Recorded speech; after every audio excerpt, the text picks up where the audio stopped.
Velkommen til dagens event, hvor vi har fornøjelsen af at præsentere Impero. Til at hjælpe os igennem har vi CEO Rikke Skov og CFO Morten Lehmann med os. Jeres Q1 er selvfølgelig dagens tema. Jeg tror, som alle software-selskaber er ude at meddele, at kunderne har en vis tilbageholdenhed, så lad os også prøve at dykke lidt ned i det. Som altid i boksen nedenunder må I meget gerne stille spørgsmål. Gerne i løbende igennem præsentationen, men vi tager hovedparten af spørgsmålene i slutningen. Men ellers, Rikke, jeg tror, jeg vil overlade ordet til dig. Tak skal du have, Michael. Og jeg er her i dag som CEO for Impero, og med mig har jeg Morten, der er vores CFO. Vi vil både lige give en kort introduktion til Impero, fortælle lidt omkring den udvikling, vi har set i Q1, og så selvfølgelig også gå ned i lidt tal og et outlook. Først og fremmest så ganske kort om Impero. Impero er cirka 11 år gammel. Vi leverer en platform til relativt store virksomheder, som har behov for at drive processer omkring intern kontrol og risikostyring. Det kan godt lyde sådan lidt langt ude i forhold til hvad mange af os laver i vores hverdag, men det vi reelt gør, det er, at vi hjælper virksomhederne med at afdække deres risici, dokumentere det arbejde, de laver med dem, og så bygge hele det kontrolsetup, man har brug for at være på toppen af sine risici. Og intern kontrol, det kan være noget så simpelt som, at man for eksempel hver måned tjekker, at den løn, vi udbetaler, den faktisk passer med det, der står i kontrakterne, og der ikke er nogen, der lige har fundet en lille konto og sendt penge til sig selv, eller noget. Så er sådan helt almindelige, rutinemæssige ting, der skal ske, og som skal dokumenteres. Det er det, vi hjælper med for ret komplekse virksomheder. Nogle af dem kan I se her på sliden, et lille bitte udsnit, men I kan se, det er nogle relativt store brands, vi typisk arbejder med. Vi kan sagtens bruges lidt i mindre virksomheder, men vores hovedfokus til det her enterprise-marked. Og her ser I sådan nogen som Commerzbank, Folkevogn, Mercedes-Benz, Dovista, store selskaber, som vi alle sammen kender. Vi betjener cirka en tredjedel af C25-indekset, og vi betjener 20% af det tyske store aktieindeks DAX 40. Og det er i hvert fald sådan lidt en fortælling om, at vi har en kundegruppe, som har en vis kompleksitet og en vis størrelse, og vi er i stand til at håndtere dem og vinde dem osv. Hvis man lige kigger hurtigt på vores udvikling hen over en årrække, på det man kalder kohorten i en abonnementsforretning, jamen så kan vi se en ret stabil udvikling, hvor vi lægger lidt til de fleste kohorter hen over den levetid, vi har med kunderne, og vi også har en pæn vækst hen over årene. Det vil jeg ikke dykke så meget i specifikt lige i dag, men lige tage en lille smule omkring, hvad er det for en model, vi går til markedet med. Og vi har egentlig 3 kanaler.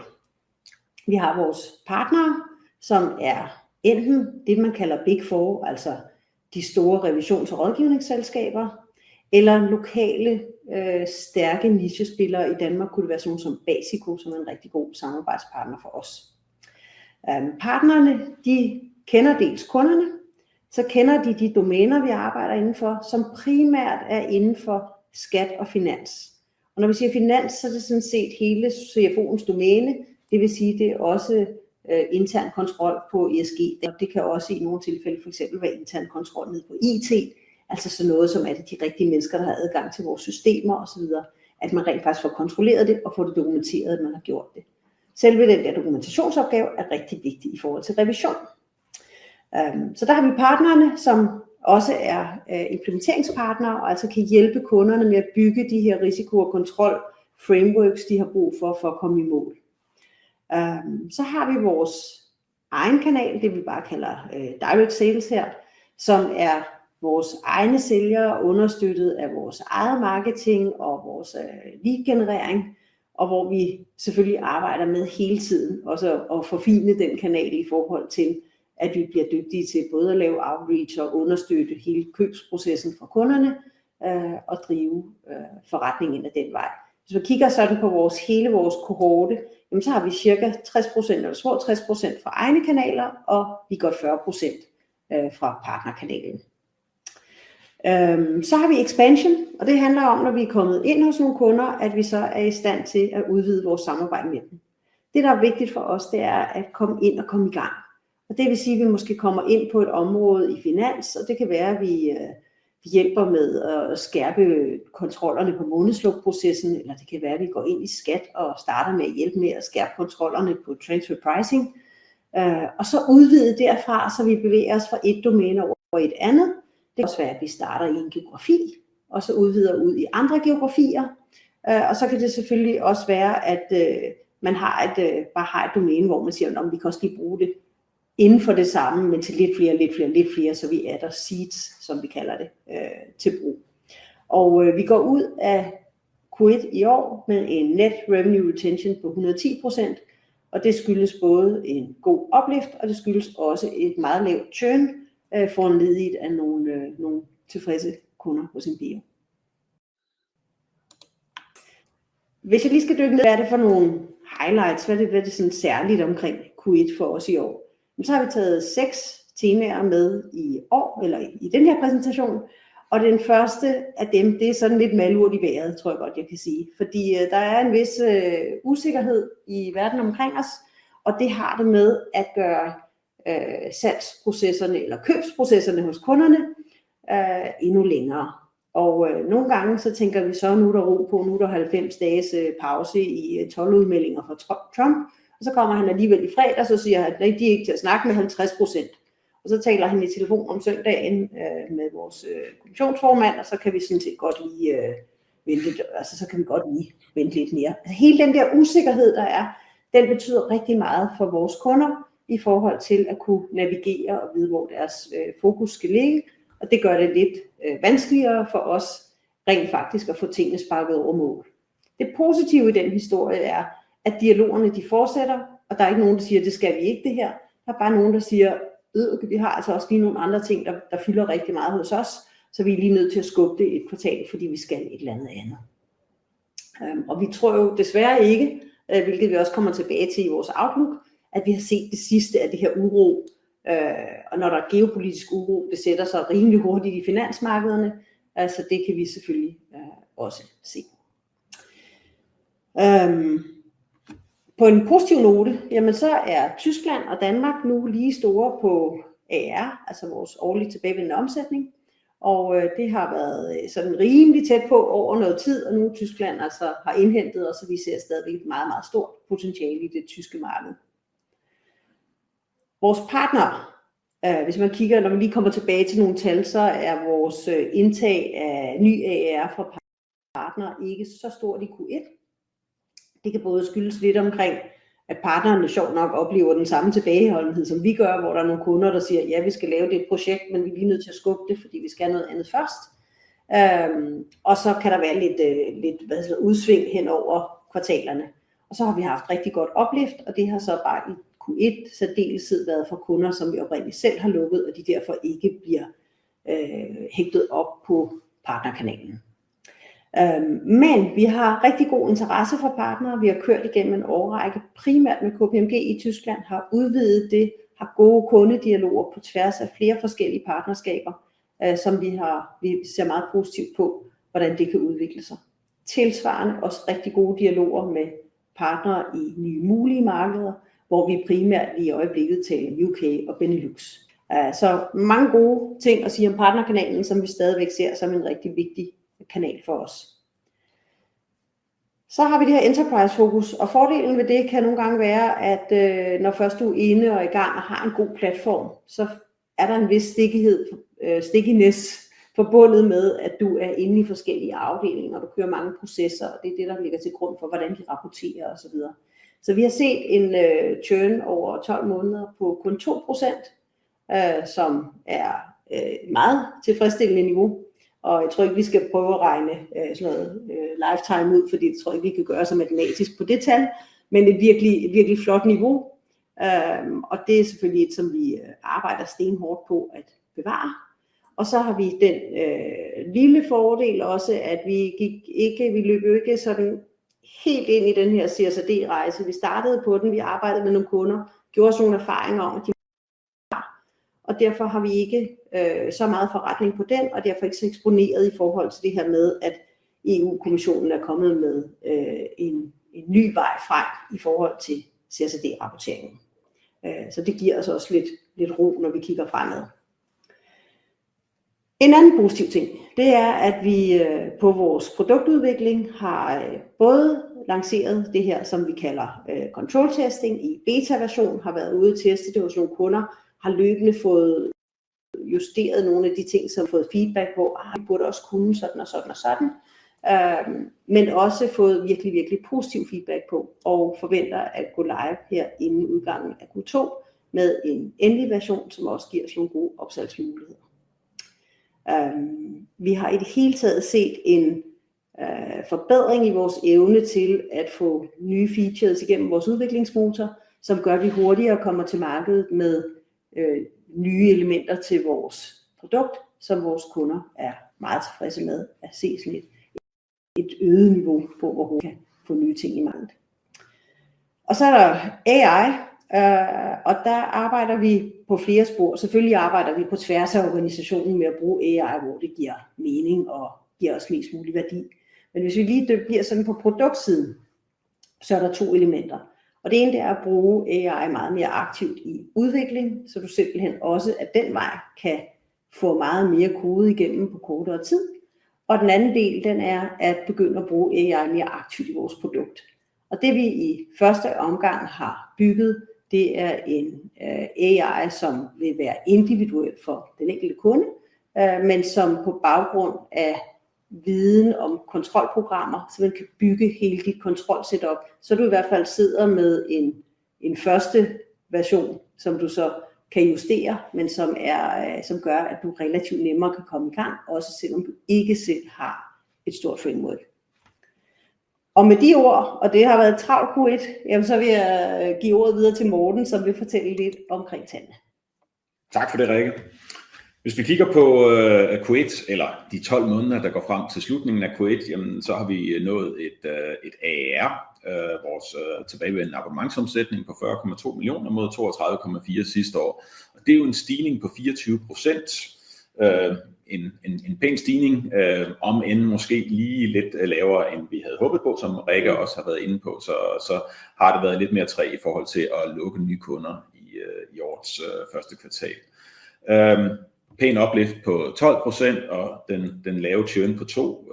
En kommentar i relation her til os, at med den kendte churn, vi har, når vi kigger fremad, jamen så ser det også positivt ud i forhold til churnudviklingen, vi kigger på, og også har noget at gøre med med det fokus, vi har på enterprise-kunder. Hvis vi kigger på vores gennemsnitlige kundestørrelse, jamen så overordnet så ser vi en positiv udvikling, at det er en stigende gennemsnitlig omsætning per kunde. Dog ser vi, at vores gennemsnitlige kundestørrelse på de kunder, vi har onboardet de sidste 12 måneder, er gået en smule ned, og er også relateret til, at vi har fået flere kunder ombord i det danske marked, som af natur er lidt mindre end de kunder, vi onboarder i Tyskland. Også hvis vi ser på vores CAC, altså vores Customer Acquisition Cost, og den tilbagebetalingstid, der er i forhold til, hvor lang tid det tager at betale den kost, vi har i forhold til at få en ny kunde ombord, jamen så er den steget fra 18 til 22 måneder. Og den primære grund til det er, at vi har lukket færre kunder i Q1 i år, end vi gjorde i Q2 sidste år. Så sammenligningstallene gør simpelthen, at der er færre nye kunder til at dække den omkostning, som også har været lidt hen over året. Og det gør, at vores tilbagebetalingstid den er lidt stigende. Ud fra sådan et investeringssynspunkt, så kan man sige, så længe vi holder den churn, vi har, den uplift, vi har, så er der ikke nogen grund til at rynke særligt på næsen af det. Det er klart, at vi hele tiden arbejder på at vokse mest muligt for færrest mulige penge. Og det er klart, og de investeringer, vi laver, dem bliver vi ved med, også fordi vi har en tro på, at vi har et produkt, som også fremadrettet har stor relevans for både eksisterende og nye kunder. Hvis vi kigger på udviklingen på et vandfaldsdiagram, så ser vi churn for 700.000 over de sidste 12 måneder, uplift på 3,8 millioner, altså salg til eksisterende kunder, mens der har været salg til nye kunder på 4,6 millioner. Som Rikke var inde på, jamen så ser vi, at vores egen kanal den har klaret sig bedre end partnerkanalen her i Q1. Det er også en kortere tidshorisont, når vi kun kigger på 3 måneder.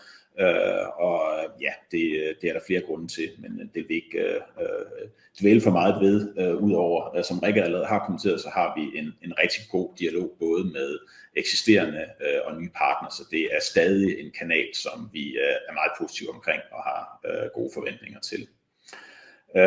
Det tyske marked klarer sig også i Q1 bedre end de øvrige markeder, og det er blandt andet også drevet af god uplift til eksisterende kunder i det tyske marked.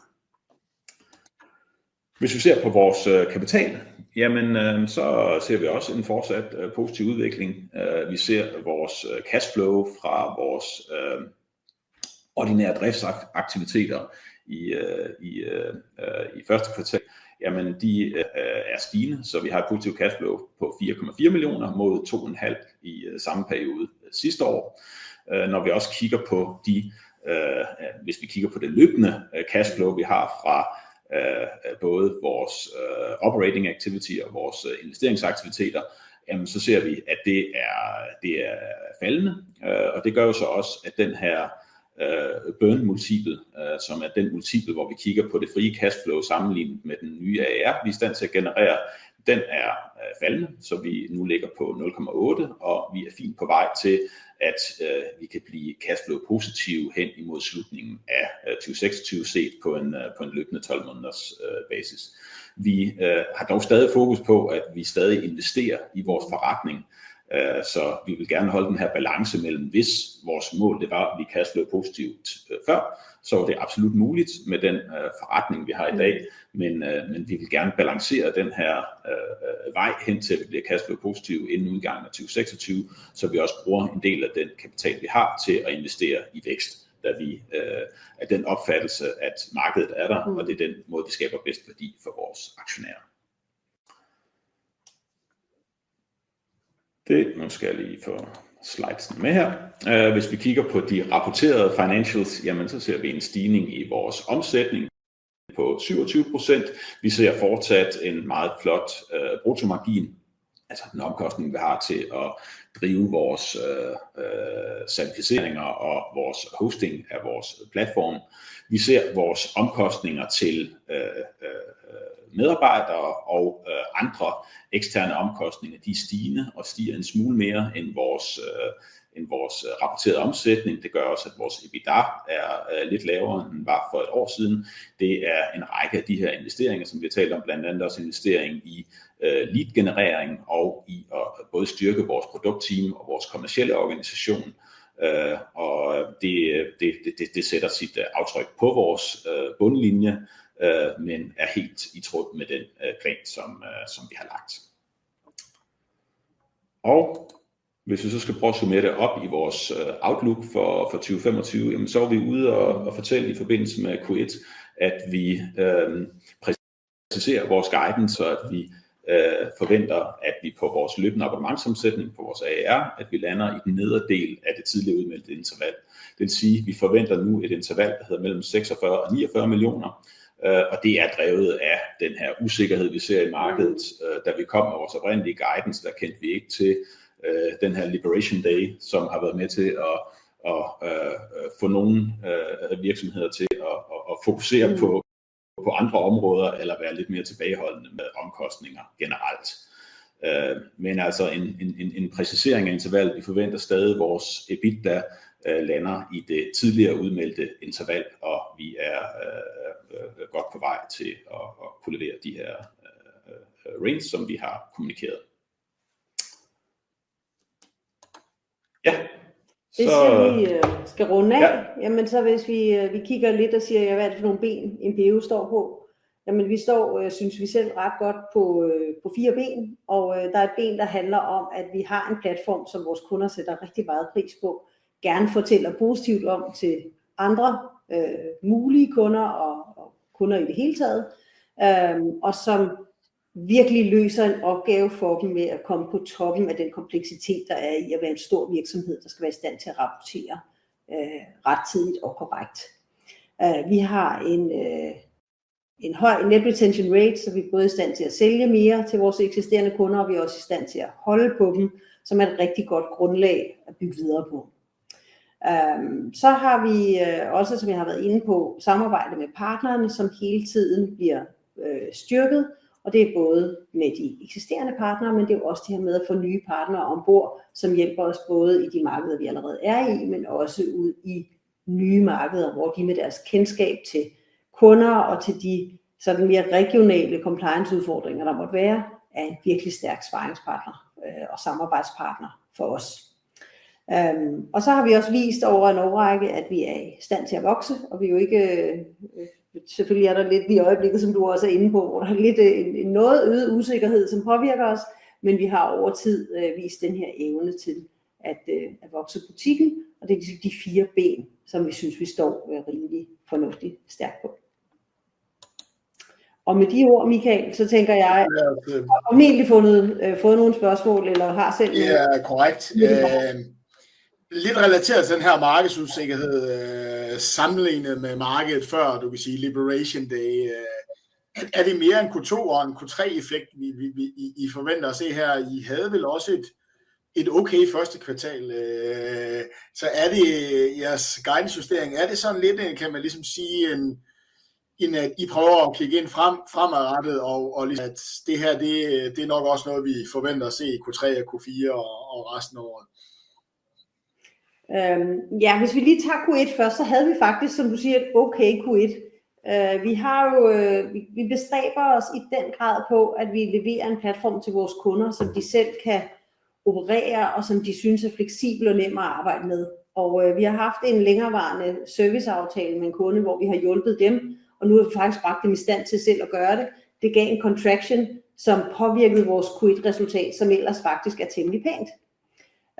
Så ja, det her det er noget, hvor vi ser, at der er kommet noget ekstra træghed i markedet, så det er selvfølgelig lidt mere fremadrettet at sige, kan vi ligesom, altså tror vi på, at der helt er den gang i den derude, som vi jo troede på for ikke særlig lang tid siden. Så det er vi mærker virkelig sådan en hesitation, en tvivl eller en langsommelighed, som vores partner også mærker, og som vi skal jo ikke rigtig tage telefonen og ringe til særlig mange, som kunne være nogen, der lignede os, som også mærker den. Så det er sådan en lidt forsigtig tilgang til at sige, okay, må ikke, at vi ikke har hørt det sidste nye fra Trump, eller må ikke Putin, han kan blive lidt mere gal i skallen. Så lad os lige tage toppen af vores ellers meget positive forventninger. Og har jo også lidt at gøre med det, vi har set indtil nu, altså både de kunder, vi har lukket i første kvartal, og det vi kan se. Så det er jo en refleksion af der, hvor vi står nu, og igen, vi vil gerne være transparent over for markedet, og sørge for, at vi også kommunikerer det, som vi ser. Tjek. Og det næste spørgsmål, det er jo så, det er ikke konkurrencesituationen. Altså, jeg ved godt, at de selvfølgelig ikke har en fuldstændig markedsovervågning, men fra jeres partner har I vel et relativt godt billede af, at det er generelt ud over hele branchen, at det ikke er en eller anden konkurrencesituation, der er i gang med at forskubbe sig, eller et marked, der sådan generelt er ved at forskubbe sig i en eller anden retning. Nej, jeg tror, hvis du skal se på noget, der kunne komme os positivt til gode, så er der 2 elementer. Det kunne godt gå hen og være i Europa, at det ikke var nogen sådan væsentlig ulempe at være et europæisk softwareselskab.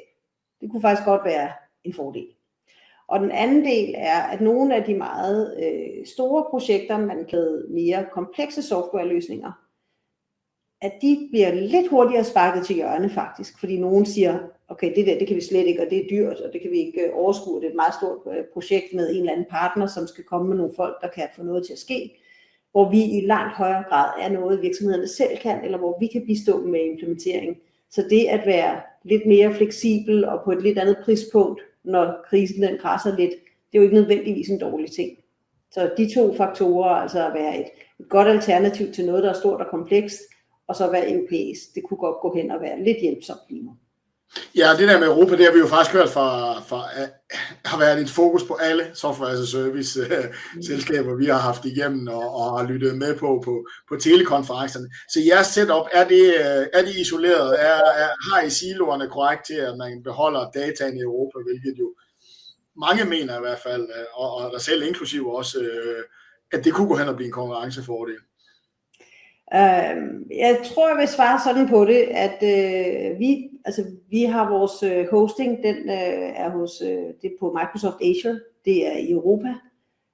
Men jeg tror, vi bare skulle åbne avisen i sidste uge, for at se, at nogen kan finde på og synes, de skal lukke for en mail eller noget. Så jeg tror, det vi taler om, det er, at vi har et setup, hvor data er i Europa, ja. Hvis du sådan lige tager et skridt tilbage og siger, okay, hvis de der tech-giganter, det går helt galt med dem. Hvis de lukker ned for Europa, så har vi et meget større problem, end om MPO kører. Fordi så har vi ikke den her konference, vi har lige nu. Og så kan vi ikke sende en mail, og så kan vi ikke... Altså, der er rigtig meget, vi ikke kan. I bund og grund til de her store enterprise-kunder, de kører Microsoft. Så der er jo noget andet, der stopper. De kan ikke sende mail til os. Så der er bare...